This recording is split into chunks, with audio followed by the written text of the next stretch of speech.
मंदिर में जाते हैं, घंटी बजाते हैं, घंटी बजाओगे तो टन की आवाज आएगी। बड़ा सुंदर आपके गांव में मंदिर है, अभी अभी दर्शन किया आपके मंदिर का। यदि मंदिर में जाके घंटी बजाओगे तो टन की आवाज आएगी। अब मैंने किसी से पूछा था एक बार कि ये घंटी का क्या मतलब होता है, तो एक ने मेरे को बताया था कि हम भगवान को बता देते कि भगवान जाग जाओ, हम आ गए। भैया भगवान को जागने की आवश्यकता नहीं पड़ती, भगवान तो जागते ही रहते हैं। क्या होता है, यदि हम मंदिर में जाके घंटी बजाते हैं ना, तो उस घंटी का एक असर होता है। हमारे दिमाग के दो हिस्से होते हैं, अंग्रेजी में राइट सेरिबलम लेफ्ट सेरिबलम बोलते हैं, लेकिन हिंदी में समझो कि दो दिमाग के हिस्से होते हैं। यदि घंटी को बजाएंगे तो टन की आवाज रहती है 7 सेकंड तक, इतने 7 गिनोगे इतने वो आवाज रहेगी, और वो आवाज दोनों तरफ असर करती है। तो जो बुरी बुरी बातें सोचते रहते हैं या अच्छी अच्छी बातें भी सोचते रहते हैं, वो सब निकल जाती हैं, दिमाग शांत हो जाता है। इसीलिए सुबह सुबह जाके मंदिर में भगवान का दर्शन करो, घंटी बजाओ। और हर मनुष्य को तिलक लगाना चाहिए। आज क्या हो गया, तिलक लगाना छोड़ दिया। अपने बच्चों को अवश्य तिलक लगाओ। तिलक का इतना महत्व बताया गया है कि यदि केवल तिलक लगा लोगे ना तो अकाल मृत्यु टल जाएगी। कितनी अकाल मृत्यु हो रही है आजकल। पहले लोग कैसे मृत्यु को प्राप्त करते थे, 100-200 साल के हो गए, अब चले गए। लेकिन आज क्या होता है, घर से निकले नहीं, खबर आ जाती है कि भगवान की इच्छा, जो भी हो गया, अनहोनियां हो जाती हैं।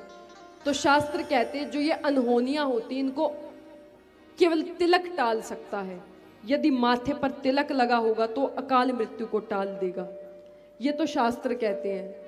अब साइंस ने सोचा कि हम भी देखते हैं कि ऐसा क्या है इसमें तिलक में। तो साइंस ने अपना जवाब दिया। साइंस ने ये जवाब दिया, हमारी आईब्रो के बीच में जो ये यहाँ पे हिस्सा होता है, ये बिंदु होती है, यदि इसको दबाते हैं तो ये हमारे अष्ट चक्रों को प्रभावित करता है। जब ये दबता है तो बुद्धि तेज हो जाती है। और हमारा धर्म तो पूरा साइंस से ही भरा हुआ है, विज्ञान से ही भरा हुआ है। इसमें कितना विज्ञान है। पहले नालायक बच्चे होते थे तो गुरुदेव क्या करते थे, उनके कान को पकड़ते थे।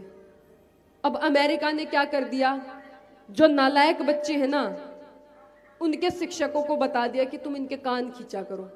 क्यों खींचा करो? क्योंकि भारत में जो गुरुदेव होते थे वो बच्चों के कान खींचते थे। बोले भैया खींचते तो थे, लेकिन क्यों खींचते थे? यहां से दिमाग की नसें गई होती हैं। नालायक बच्चों के यदि कान खींचोगे तो उनका दिमाग तेज हो जाएगा। ये साइंस है, ये साइंस ने भी माना है। हम बोलने को मजाक में बोल देते हैं कि ये सब होता था, पुराने समय में होता था, लेकिन वो जो चीजें होती थी वो सारी शास्त्र सम्मत होती थी। पहले हर बच्चा चोटी रखता था। आज क्या हो गया कि चोटी रखने वाले तो ब्राह्मण होते हैं, केवल ब्राह्मण चोटी रखते हैं। ऐसा नहीं है, हर हिंदू चोटी रखता था।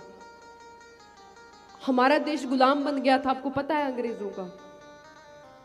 जब गुलाम बना तो अंग्रेजों ने क्या किया, ब्राह्मणों के जनेऊ उतरवा दिए। इतने जनेऊ उतरवाए थे कि जनेऊ का पूरा पहाड़ बन गया। एक जनेऊ में, एक धागे में कितना बोझ होता है, हल्का सा जनेऊ होता है, तो कितने जनेऊ उतरवाए होंगे कि पूरा जनेऊ का पहाड़ बन गया। हिंदुओं की चोटियां कटवा दी। पहले तो देश गुलाम हो गया था, तो गुलामी के कारण जिसके गुलाम बने थे तो उनका शासन चलेगा हमारे ऊपर। अब उन्होंने गुलाम बना दिया तो वो चोटी कटवाए या चोटी रखवाएं, चाहे वो सिर कटवा दे, वो सिर को भी कटवा देते थे। जो चोटी नहीं कटवाता था उनके सिर को कटवा देते थे। कुछ ब्राह्मण, कुछ हिंदू ऐसे थे, बोलते थे चोटी मत काटो, सिर काट दो। ना जाने कितने हिंदुओं के उन्होंने सिर काट दिए। कुछ ऐसे थे कि चोटी काट दो, प्राण बच जाएंगे। तो चोटी का बड़ा महत्व था, और साइंस ने भी आज ये महत्व जान लिया। विदेशी लोग चोटियां रखते हैं। विदेश में बड़े सारे संस्कृत के विद्यालय खुल गए हैं, वहां के लोग संस्कृत पढ़ते हैं, और हमारे यहाँ पे बच्चे संस्कृत पढ़ते ही नहीं।